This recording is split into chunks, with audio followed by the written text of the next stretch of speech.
everyone, and welcome back to this episode of In Lay Terms. I'm your host, Payman Ascari, and today we have with us from the Yukon, Mr. Shane Wolffe. How are you doing? I'm great. Thank you for having me.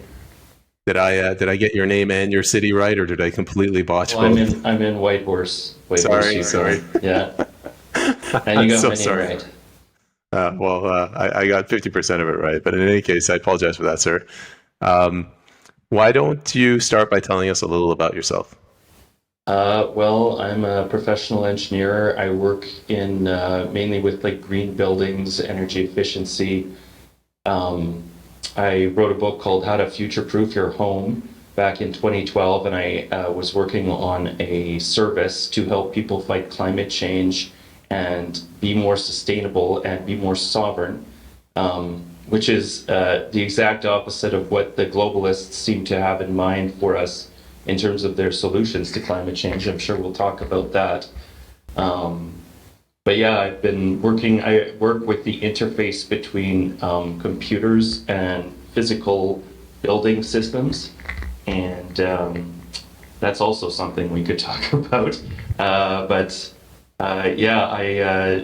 Before you were recording there, I was telling you the story of my sister's best friend who took the shot 6 months after she had had COVID. And she only took it because she wanted to travel for her 40th birthday. If you're scientifically minded, you know that you take a vaccine to get immunity. That's what a vaccine is literally designed for. And so there was no reason scientifically or logically why she should take it, other than there was this travel mandate and she wanted to go to Jamaica for her birthday. And so anyway, she took this shot October 13th, which was my sister's birthday.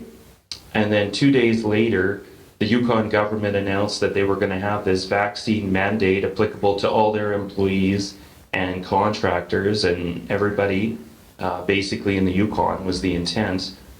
And as a result of that, I started writing this letter to our local paper because I've been studying this stuff. I'm a very scientifically minded person. And there was clear evidence around the world that the shots were not working. At the time, Israel and Gibraltar were 3 months ahead of Canada in their vaccine rollouts. And right after their vaccine rollouts, their death numbers and their COVID cases skyrocketed. So it was very clear that this thing wasn't working. At the time, there was also a study out of the Philippines where the nurses there that were vaccinated had 251 times as much virus in their nasal cavities as people who were unvaccinated. And at the same time as this, they were calling the unvaccinated the super spreaders, which is the exact opposite of the truth. And they were also saying that these things were stopping COVID, which was the exact opposite of the truth. So anyways, I wrote this letter, and I didn't send it on Friday. I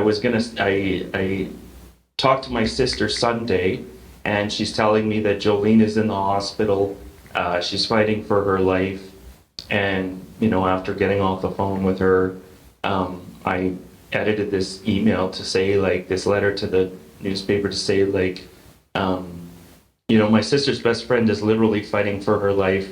She didn't need this thing. There's studies that show if you take the shot after you've had COVID, you're 3 times more likely to have an adverse event reaction. Media that doesn't say anything about this. Anyway, so then she died a couple hours later, and that was on a Sunday. Then the next Friday, when Jolene's funeral is literally happening, there was a huge protest across the street from the CBC in Whitehorse. There were about 300 people that came and signed a petition stating we do not want vaccine mandates in the Yukon. And eventually, 2,300 or 2,400 people signed this petition in a place with about 40,000 people. So this is a significant amount of the population. And I was there when they delivered this petition in the legislature, and our premier at the time just laughed it off and ignored it as if it was nothing. He didn't stay as the premier for much longer after that. He just left on his own volition. I'm assuming he probably got a vaccine injury and realized what an idiot he is. Anyway, so at the CBC that day, I took my megaphone, I read this letter, and I printed off a picture of her, and I said, like, this woman is literally having her funeral right now. Her 4 kids don't have a mother. There was no scientific basis for taking this shot. Come out here, CBC. Talk to these people. We have reasons to be here. Not one reporter came out. We were there for over 2 hours. And then the thing that really pissed me off, and this is where the CBC died as far as I was concerned, is I was driving to see a client on Monday, and the story on the CBC was on Friday afternoon at noon, the same time as this protest. They said at Friday afternoon at noon, there were 20 students at City Hall protesting climate change. But they did not mention the 300 people on their doorstep going, hey, this is not right. We do not want this. So I swore up a storm. I was so angry in my car. But yeah, I'm checking my sweater. We have penetrated the cabinets.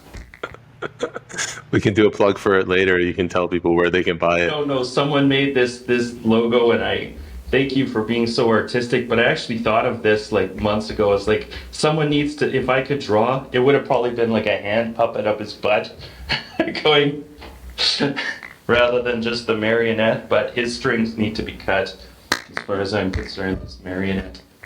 But yeah, so that's, and so you asked me before we started talking, I had made a video at a protest just a couple days after, I think it was actually the day after the CBC protest, where I was explaining this whole thing, and it got quite a few views and a lot of attention, and yeah, hopefully it woke some people up. But yeah. Shane, before moving on, I'm trying to get into the headspace of our leaders. So it's data's good, the legal law, regulations. I study all of that, but why do you think they leaned into vaccines so hard? It can't just be the money, can it? Well, if it's not the money, and this is probably going to sound crazy to some people, but I don't see how every religion, every culture in the world believes in, whether it's demons or Satan or some kind of evil force. I don't understand how this could happen. Honest, I'm with you. I don't understand unless we were talking about this before, but I love the movie The Matrix, and I don't remember where I saw this analogy, but someone was saying, what if the Matrix is just a clever analogy? In the Matrix, he holds up a battery and says, we're producing electricity for the machines. What if we're actually producing fear and pain and negative energy for some kind of evil entity or demon or Satan or something, and that is what is really going on? And the agents in the Matrix who can jump between people who haven't been unplugged is actually like demons or spirits that can move between human beings and do their bidding. And I mean, that sounds crazy. I'm an engineer. I'm not, but at the same time, if you look at life through that lens, it suddenly makes things make sense. Like, we could have, and like I literally wrote a book called How to Future-Proof Your Home to teach people, like, hey, why don't we build super energy efficient green homes? Like basically explaining the Passive House Standard and other things that we should be doing as a society. And we've known how to do these things for 45 years now. This isn't new. Imagine if we built every home and every building for even the last 30 years, 35 years, to be even 50% more efficient than what they could be. And I'm talking about 90%, like my book was like, here's how to be 90% more energy efficient than what is standard on the market. Okay, so it's like, even if we were 50% more energy efficient, imagine how less dependent we would be on this system that is damaging the planet. Imagine what we would, like, coming back to this whole ridiculous system, like, if you look at the world through the lens that I was just describing, it explains why there's constant fear and pain pushed in the media. It explains why we're constantly being poisoned by our food system and by our medical system, why they subsidize garbage food rather than clean, healthy, nutritious food. They don't even teach people about nutritious food. They lie in the food guide. Like, I actually grow my own green hydroponics, and they're so delicious and so easy. And we could literally be doing that everywhere. We have this economic system of dependence that sends stuff around the world and makes us dependent.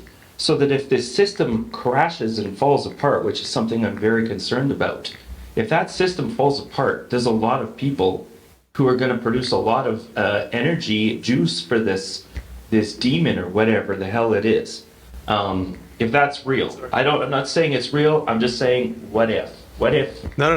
It makes I kind of sense to agree me. with you. I just want to, like, the way I phrase that is government causes a problem, and then it convinces the people that government is the solution to that problem. So what you're talking about, food security. So government gives us this crap food, and then it collapses the economy, and people are desperate. So government's like, I should nationalize the food supply. So I kind of agree with you. Well, I don't really think it's the government. I think it's more like this. There's people above the government who are pulling the strings.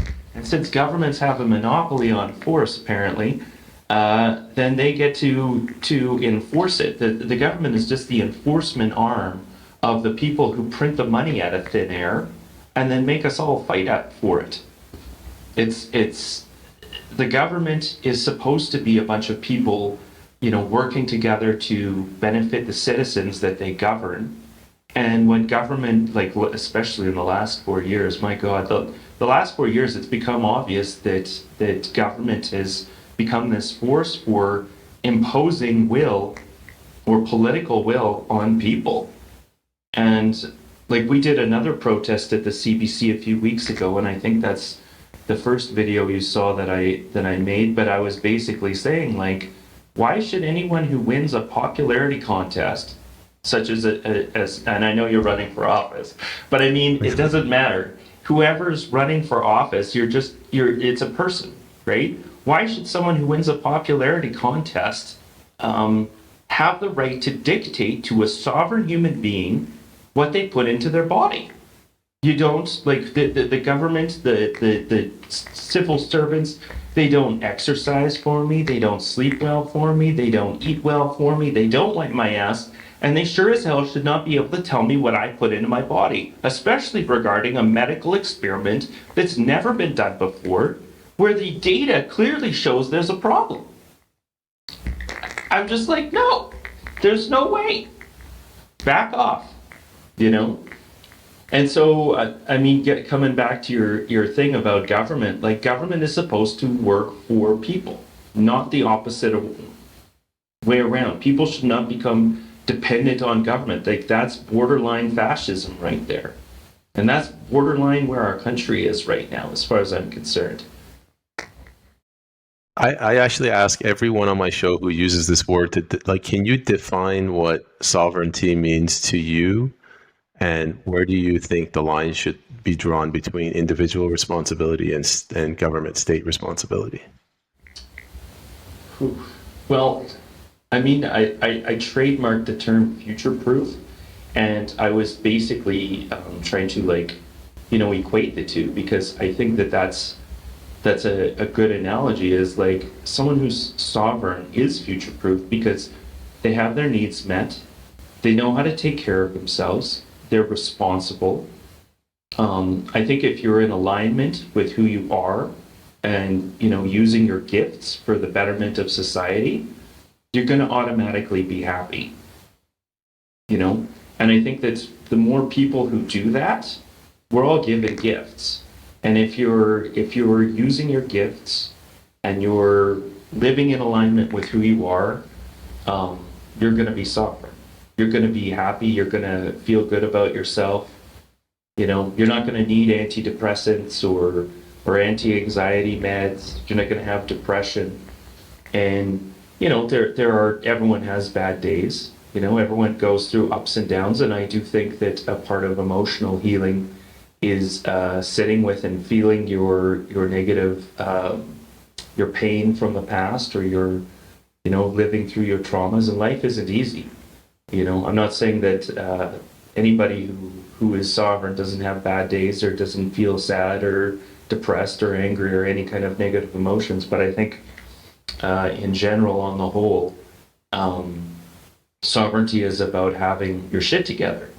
It's about, you know, having your needs met, being able to meet your own needs, being part of a community, and you know, giving your gifts. And if everybody's doing that, things will take care of themselves.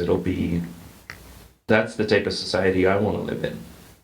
You know what I mean?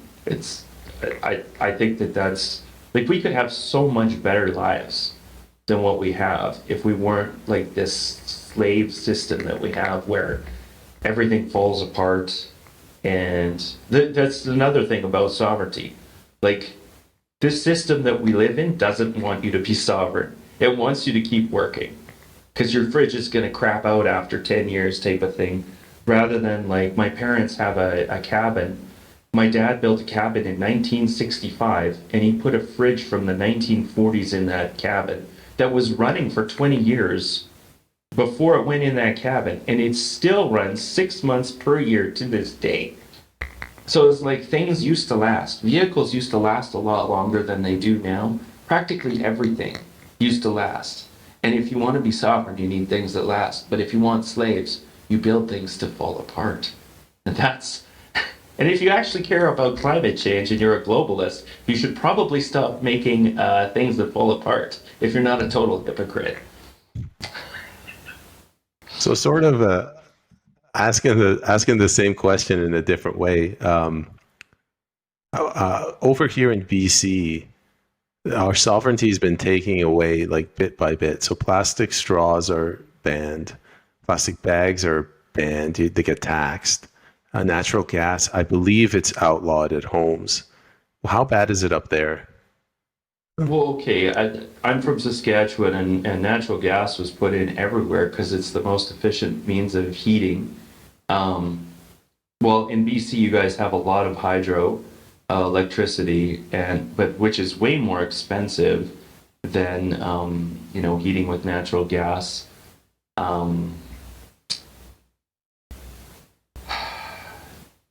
What's the question? How bad are things up here? I'm trying to get a sense in your province. Is it like, I'll give you another example. In BC, when you go talk to a doctor, legally, you are only allowed to talk about one issue at a time. So if your foot's broken and you want prescriptions, that's 2 visits to the doctor. Do you have any of this, like, clown world rules up there? What a joke. What a joke our system is. If I go to the doctor and I'm wasting my time, they better answer my questions when I'm there too. I'm not gonna, you know, go back multiple times for 2 different things. And the body is a system, by the way, to any doctor out there who doesn't realize it. Like, if you have a sore in one area, it's probably affecting another thing. And doctors don't even treat real disease. They always treat symptoms. So, like, that's another thing that like, our whole system is so ass backwards that it should be treating, like, go after the root cause of the problem rather than the symptoms, and you actually have health. But our society doesn't do that. So, yeah, our whole world is a clown world. It sounds like BC's worse in several ways, but, you know, without living there, I can't really say one way or another. I think, though, that this whole system is meant to just keep us like hamsters on a wheel, just constantly running, chasing that carrot, rather than, like, hey, get healthy, everyone. Here's how. Eat these delicious vegetables and meat, which we've been told is wrong. now. We literally evolved on this planet eating meat. We've been doing it for a very, very, very long time. We certainly didn't eat bugs for, like those were survival. And there's actually proteins when you eat bugs that damage your body. So if you're the medical industrial complex, you got to teach people to eat the bugs so that they are getting sicker, so that you can maybe siphon more energy off of them or keep them on this misery train, on this hamster wheel. I don't know, but the stupid table just keeps shaking every time I touch the table.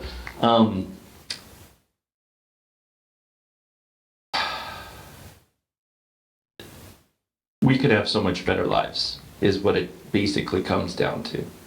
The whole system, as far as I'm concerned, needs to crash. It needs to be replaced. Maybe not crash is the wrong word, but we have such outdated,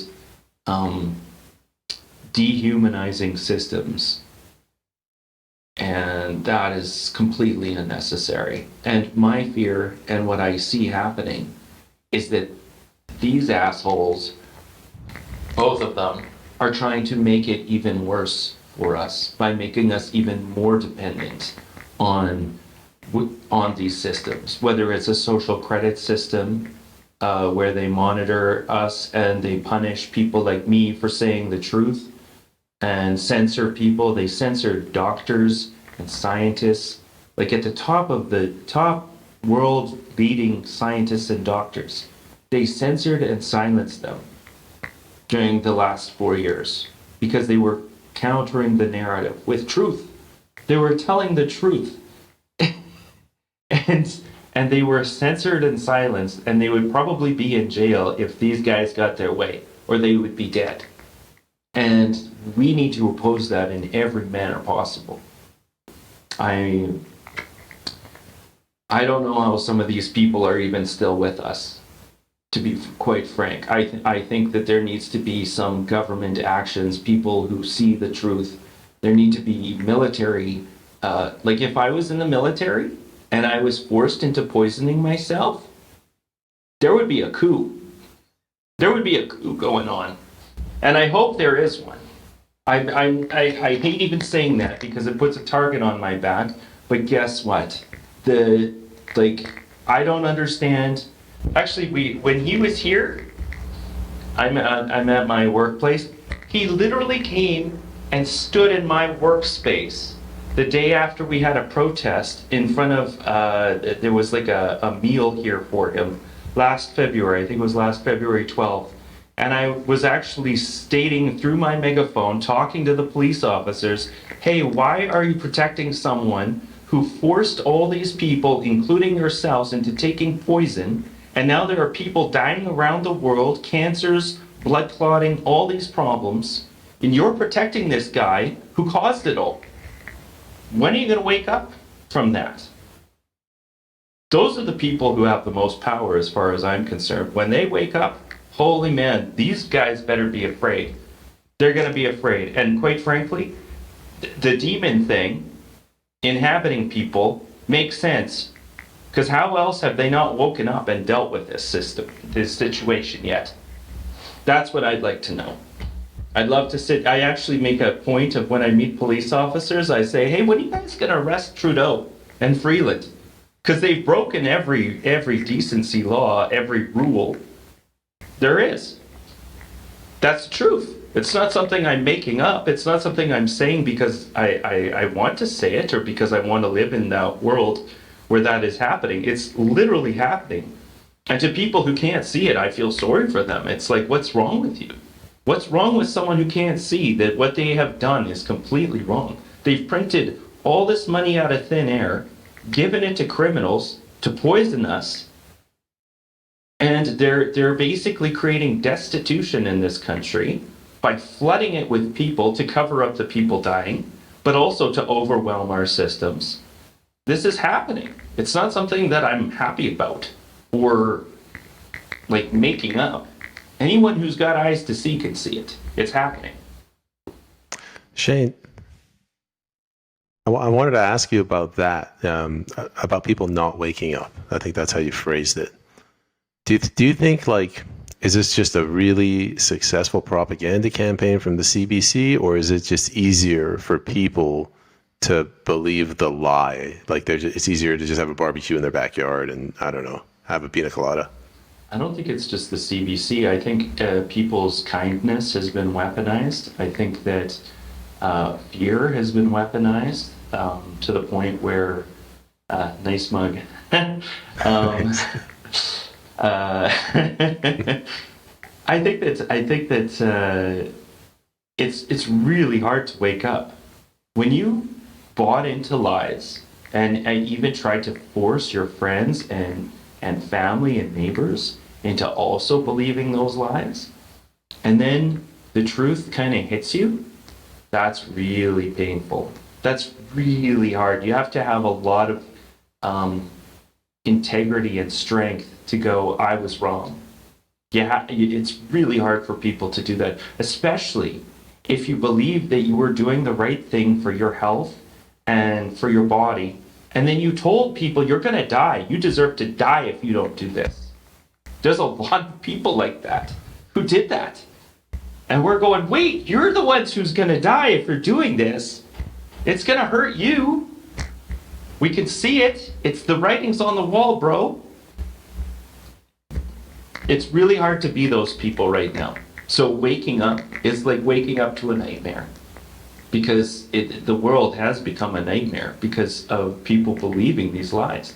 But I do think there's a gentleman named Mark Passio who gives one of my favorite videos I've ever watched on YouTube. It's like a 9-hour seminar on natural law, and he's like a former occultist.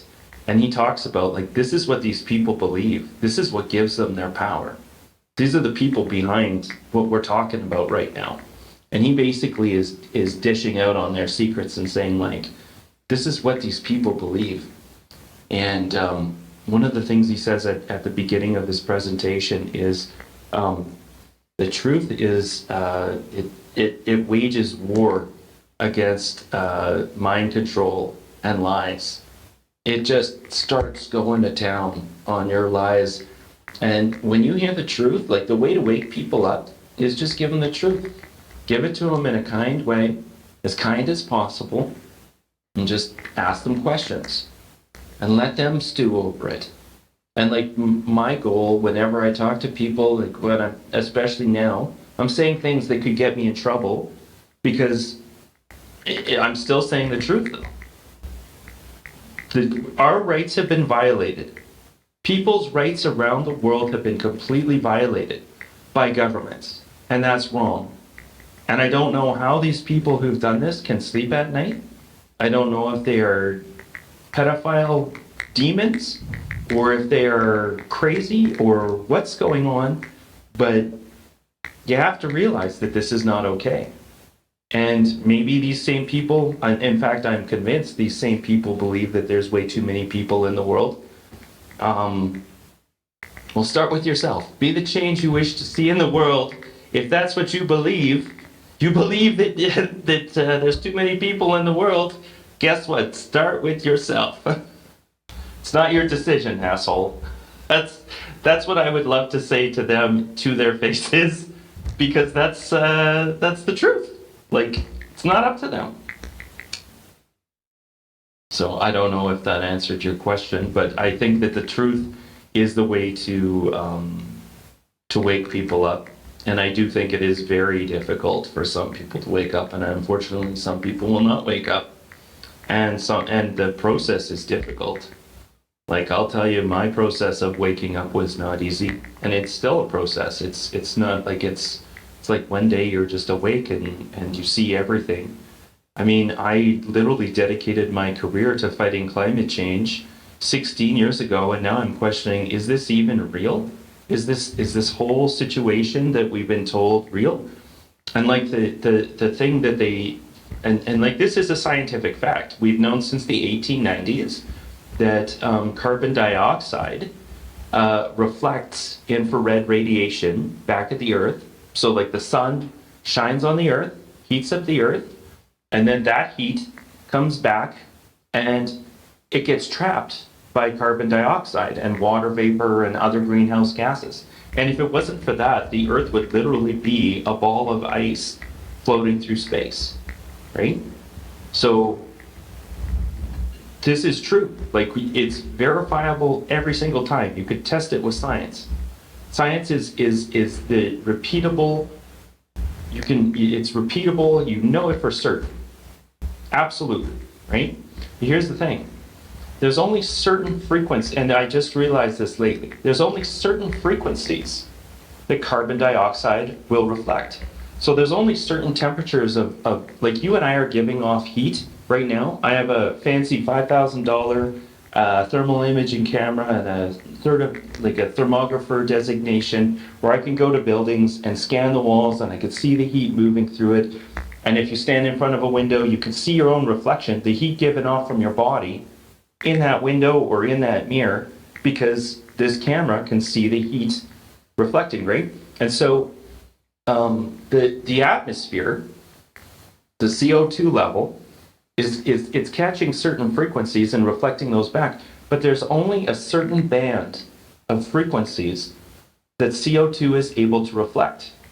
And I recently watched this presentation of this physics professor explaining that, and he had another chart where he showed that, and I mean, I would love to see the scientific rebuttal to this, and I actually posted this in a Facebook group of Canadians concerned about climate change last night. I was like, please, somebody, show me the scientific rebuttal to this, because it makes total sense to me. I've dedicated my career to this. Like, I'm LEED accredited, Passive House trained, I'm a certified energy auditor. I've spent so much time and money and energy learning about these things, and I literally do this for a living. But I want to see, is this true? And what he's saying is like, we are basically at the threshold now of the maximum amount of infrared heat that we're going to reflect back at the Earth. If we doubled it from 400 parts per million to 800 parts per million, which is like, we're at 400 parts per million. Before we started burning coal, oil, and natural gas, we were at about 200 to 250 parts per million, and now we're at 400. And most of that, by the way, has been absorbed by the ocean and made the ocean more acidic, which is bad. But apparently the ocean now is at its most acidic that it can get without the temperature of the Earth changing significantly.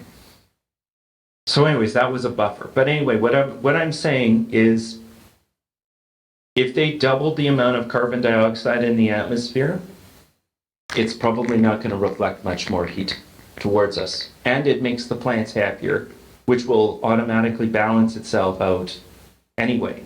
And that makes total scientific sense to me. I'd love to hear the scientific rebuttal to that. I've thought about one scientific rebuttal. Let's not get into it because it's kind of complicated, but yeah. And the other thing that gets me is, you can see all these planes spraying the sky and making clouds out of thin air. And I watched a video last week of this guy saying there's like 6 states in the United States that are banning geoengineering. And I've seen patents for these geoengineering devices where they're changing the weather. And there's treaties between nations where you can do these experiments on the weather. So my question is, what is real in terms of climate data if they've been doing this for decades? Like, for real. It's a serious concern. Yeah, the whole climate change thing is it's just littered with bad data. And by the way, it's not just the U.S. states. I believe Mexico completely banned spraying of chemicals in the atmosphere.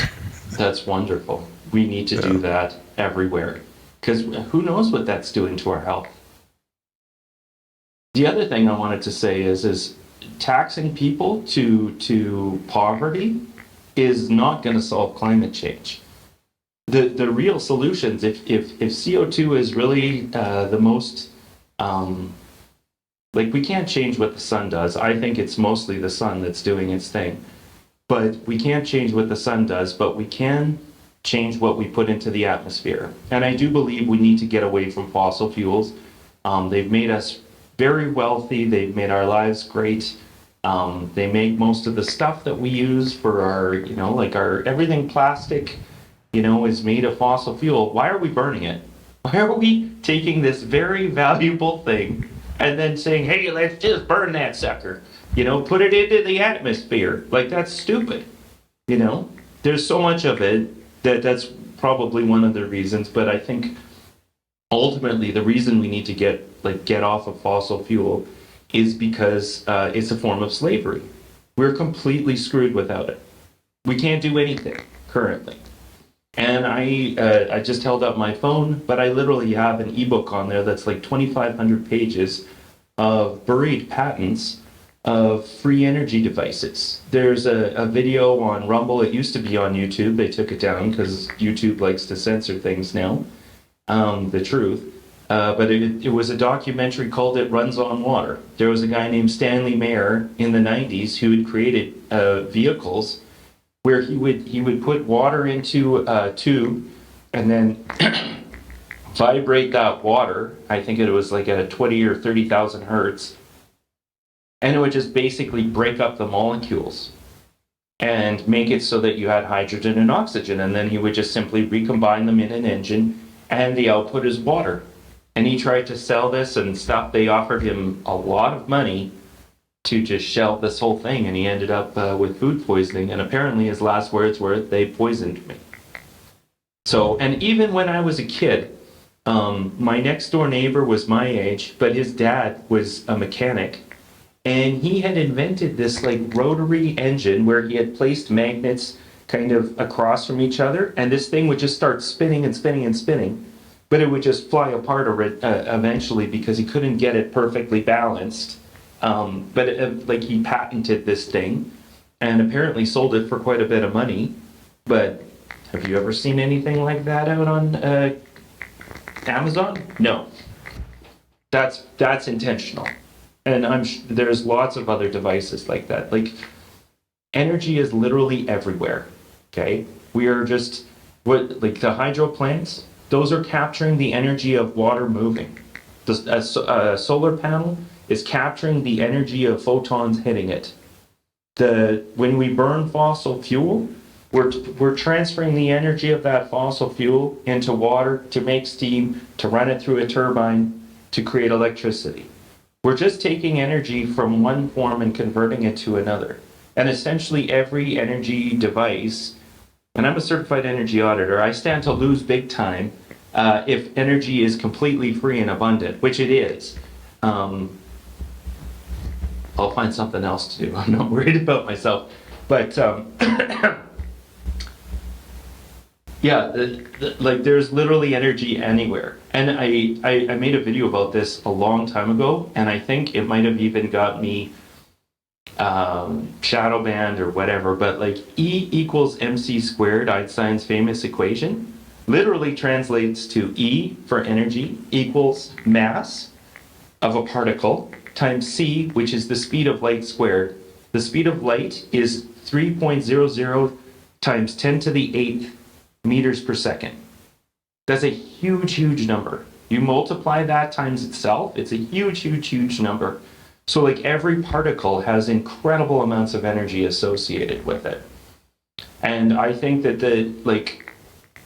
while meditating not too long ago, I thought about it, and it's like, I would bet that the way to access that energy is through changing frequencies, changing the spiritual people call it your vibration. Stanley Mayer vibrated those water particles so that they would break apart.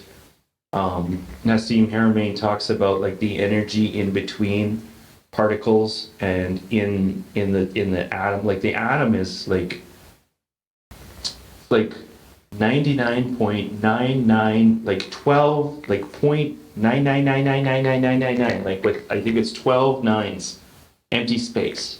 It's crazy that we perceive our reality as solid, when in reality, it's not.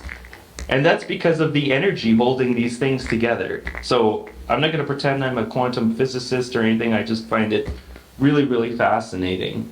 And I think that there's a lot more to our reality than what we currently know or are told or maybe have access to with our monkey mind consciousness that most people seem to have.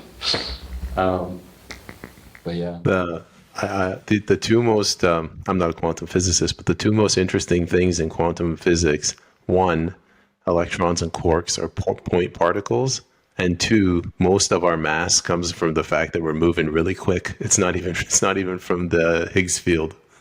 So that blew me away. No, really. I love learning that stuff. I just think it's so fascinating that, like we think that we understand reality, but there's so much more to it. There's so many layers to it. So I guess as fun as quantum physics is, I wanted to go back to something you said a while ago. I think you mentioned a 9-hour podcast about natural rights, natural law, and then you mentioned rights. How would you characterize yourself? Like, would you say you're a natural law kind of guy, or you property rights guy, or you're libertarian, or do you pick and choose? I don't like labels, and I don't like, like putting people into boxes.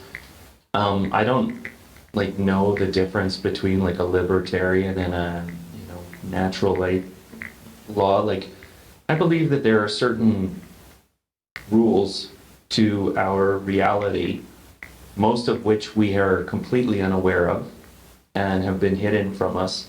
And that's one of the reasons that I really enjoyed Mark Passio's presentation on that, is because he goes into this,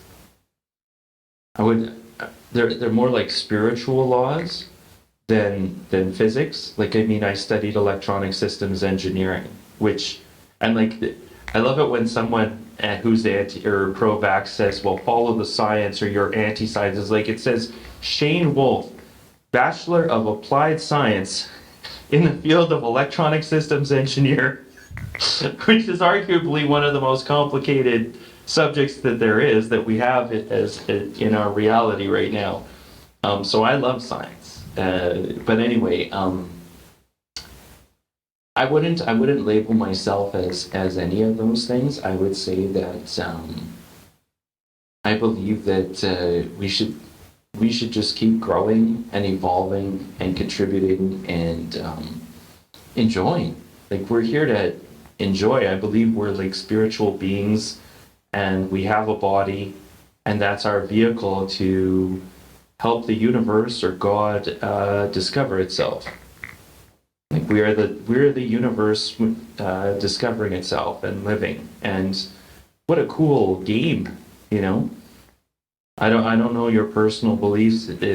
Like, I was raised Catholic. There's a lot of things about, like, it's Good Friday today. There's a lot of things about Catholicism that I completely disagree with. I think Jesus would be appalled by a lot of things that Catholicism has done, but at the same time, I think that religion has a place in terms of, people's consciousness is at different levels.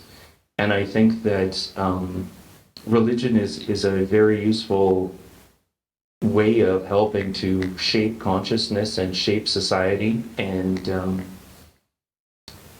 I don't like the limitation, though, of living in a box. I think that there is so much more to explore. And if you really look at, I'm not trying to criticize anyone who for their religious beliefs. I think you could say I have religious beliefs as well. But the thing is it's really important to try not to get into a box. And that's basically how we're controlled, is by being put in a box. And so, you need to let morality be your guide, more so than the box that, you identify with. That's my personal belief. And I don't think everyone is there. We're all just here to learn to love and be more, evolve and be better and like I said, contribute and find what you care about.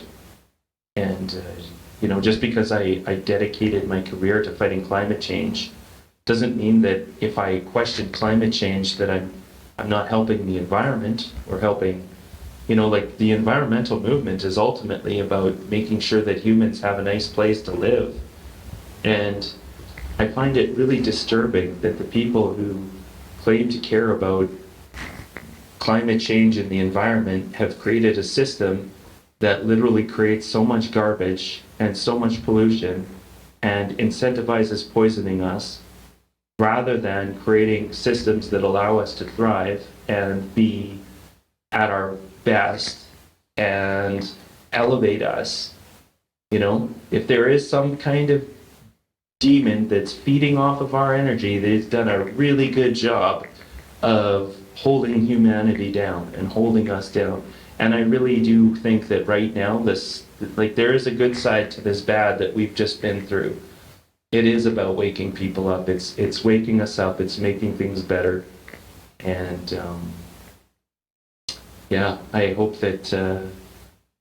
I just hope that we get to continue to evolve, and this planet is still a nice place for us to evolve consciousness and ourselves. Shane, I have one last question. Hopefully you feel comfortable talking about this if you know about it. The World Health Organization Pandemic Treaty and the International Health Regulations. How concerned are you about that, especially in light of what happened with COVID? I think it's one of the most concerning things ever. I actually spoke up. I was at an Engineers Yukon AGM 2 days ago, and I spoke up at our new business, and I was like, we need to oppose this, because the same people who push this whole safe and effective, this marketing campaign that poisoned people against us, they want a one world top-down control system where they punish anybody who opposes them through a social credit system. They want to keep injecting people with things rather than, it's so ridiculous. We evolved on this planet, or we were created, I think they're one and the same, quite frankly, but we lived for the majority of human history without running water that was treated to kill the bacteria that we would ingest. We lived in complete filth for the vast majority of life on this planet, okay? And now suddenly we need these stupid assholes at the top of the world dictating down, no, you need to take this thing to protect you from this virus that we literally created. That's what's going on. The doctors who warned and said, this isn't a naturally occurring virus. It takes so long for viruses and stuff to mutate and change. This was clearly done by humans in a laboratory. Those same people were shut out. Imagine when the AIs are in control of everything that is on the internet and everything that people learn. Imagine if they do get to have their top-down, you must take this poison to live your life on this planet. You must do this to survive. That is the end of freedom. That is the end of liberty. It's the end of this being God's planet, if that's what you believe. I don't know how to express it. It's horrendous. And by the way, I'd like to say this, even though it might get me in trouble. Here we go. I literally work at the interface of where computers work with mechanical and building systems, okay? This is not easy to make these computers control this mechanical stuff. Well, it's very easy. It's thousands and thousands and thousands of times harder to make that system work properly than it is to not make it work properly. And that could be by accident, it could be by a lightning strike, it could be by any kind of sabotage that humans do. Not advocating for that, but these systems of control are very limited. Unless demons can somehow inhabit AIs and computers and robots and fix themselves, humans can fix themselves, biological entities can fix themselves. They do fix themselves. That's part of the amazing nature of our existence. But But yeah, I can't see robots and stuff being able to fix themselves, but I do worry that if evil humans are in control of these systems, you could see what there was a video the other day of a drone attack that Israel did on some people just walking down the street, just boom, eliminated everyone. And that's the type of thing that I'm afraid of with machines and humans. But in my speech to engineers Yukon, I said we need to make sure that the engineers in Canada, we need to be aware that the people behind this are behind this poisoning, this mass delusion. They want to create a one world government. They wrote it in stone in the Georgia Guidestones, which I think everybody should read and know about. These people are so motivated and so occultic that they literally spent millions of dollars to write in 8 different languages on 20-foot tall stone tablets what their goals are. And they turned it into a sundial. These people are motivated. They have resources. They are motivated, and it's not good. Read those things. Go stop the video now. Google the Georgia Guidestones and read what they wrote if you don't know what it says already. It's horrendous. These same people want us, and they need us engineers. They need compliance from electricians, from plumbers, from all of these different areas to build their system. And they print money out of thin air to incentivize us to do this. And we need to rise above this system in every way possible. And I really do believe that it's going to come from being more loving and more kind, but we also need to put these people in jail and get rid of some of them. It's that simple. It's not something that, there needs to be justice and accountability in this world. Otherwise, we have lawlessness.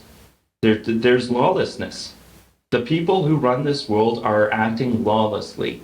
They're acting without integrity. They're acting without humanity. And it's wrong.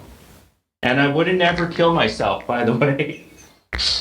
If that ever comes to light, someone decides that that's the way to deal with me, I would never do that. But I'm just saying this right now.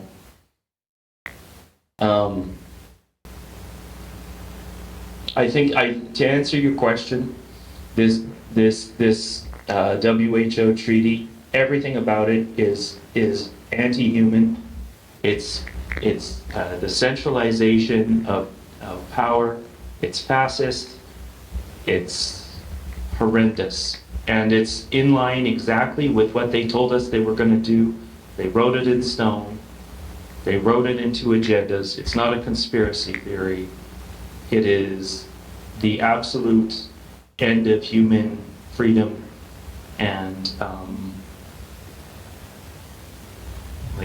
the good life that we should expect when we are on this planet. No one should be a slave.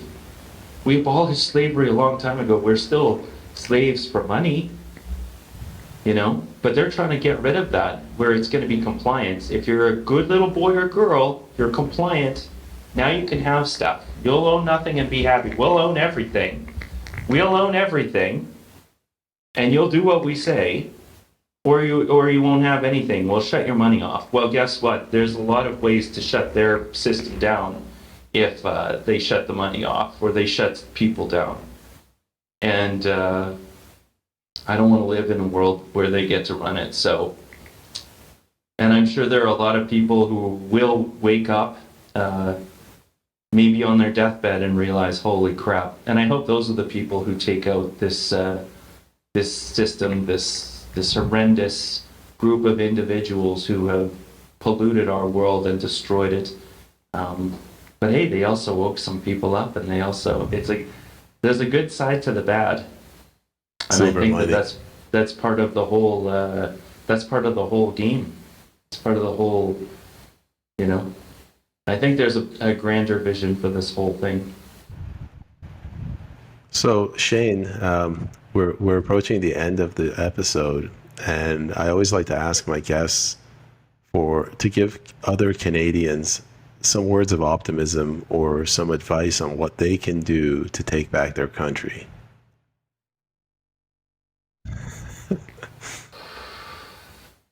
There's a radical part of me that should shut up right now.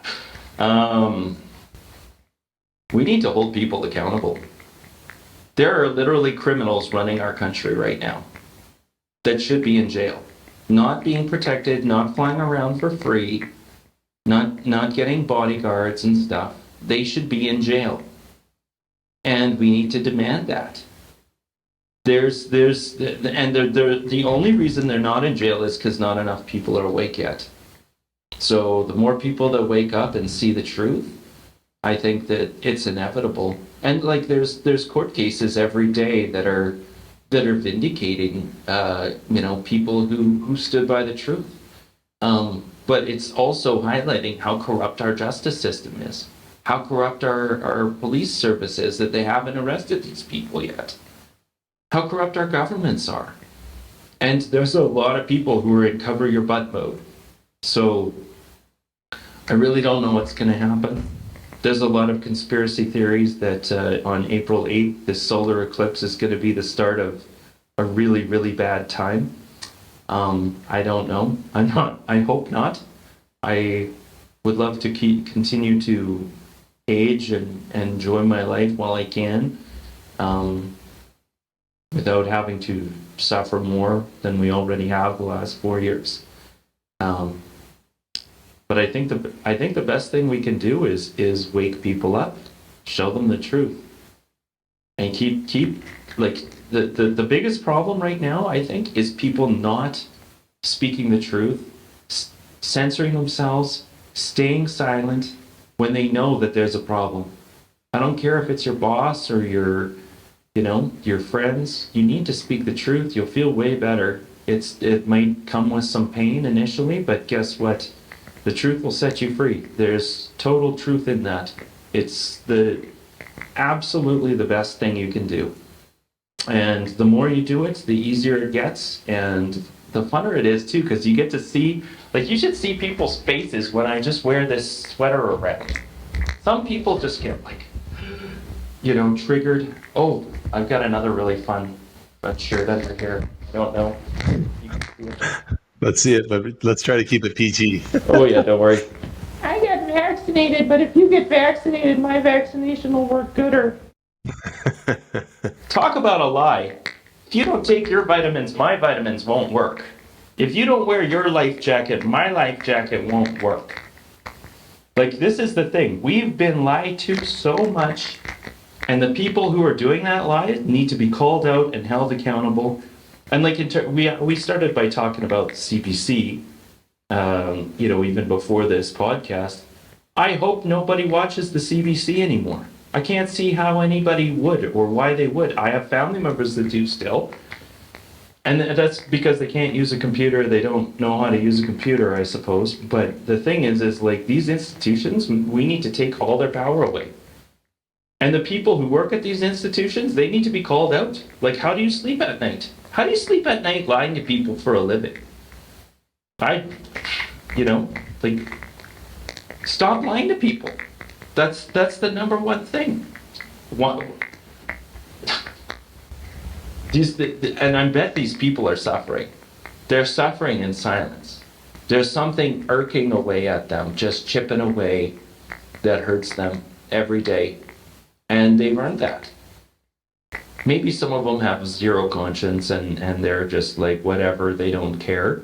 But I'd like to believe that there is a natural order to things, and by telling the truth and by, being more loving and being kind, I'm not saying we need to be mean to these people. We just need to show them, hey, you're doing things that are not good.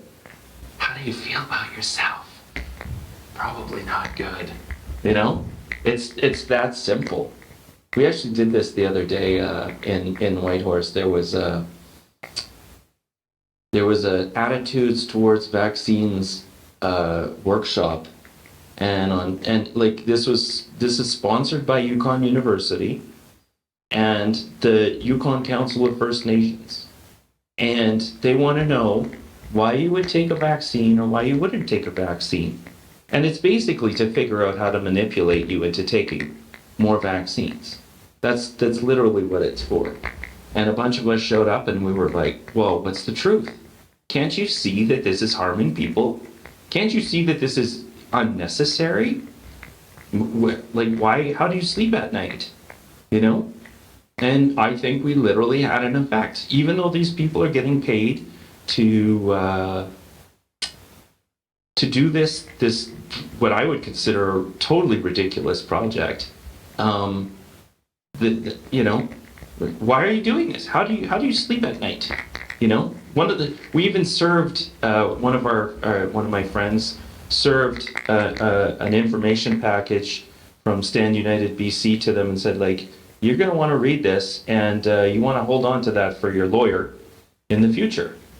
And that type of thing can have massive impact because these people, maybe they didn't know this stuff before. I could tell when I was telling like the story of my sister's best friend there to one of the girls, she had no idea. She just bought all the lines and didn't know. And that was another thing that I said at my Engineers Yukon thing was, you know, we are a professional association. We took an oath to protect the public and the environment, and that's really important. And the doctors in our society, they took an oath to do no harm. And look at them. Most of them stayed silent when there were clear indicators that there were problems. Their professional associations are completely captured by the pharmaceutical industry and are punishing anybody who speaks out. That's so evil. That is so wrong and so evil. And those institutions should be gutted for that level of evil. But I wonder how the RCMP too. I mean, I know that there are good cops and there are bad cops, and there are good people in all professions and bad people in all professions. But the thing is the RCMP people took an oath to uphold our Constitution and safeguard our rights as a country. Maybe I'm paraphrasing that. I probably am. But I mean, this is the thing that just makes me go, what the hell? How have they not arrested the criminals in charge of our country yet? If that's what you took an oath to do, you owe it to people to do that. And I'm sure there's probably some kind of thing going on, but yeah, until this, we need to root out the corruption by just keep telling people the truth. And I think that love will win. And I think that that there will need to be some bad stuff that happens, but ultimately I don't see how these evil people will get away with it. I can't see it. It's really hard to believe that they'll get away with it, but I don't know. We'll see. It's an adventure. Well, Mr. Wolffe, I want to thank you for coming on the show and wish you a wonderful evening. Yeah, thank you very much. Happy Easter too. Oh, you as well. Take care.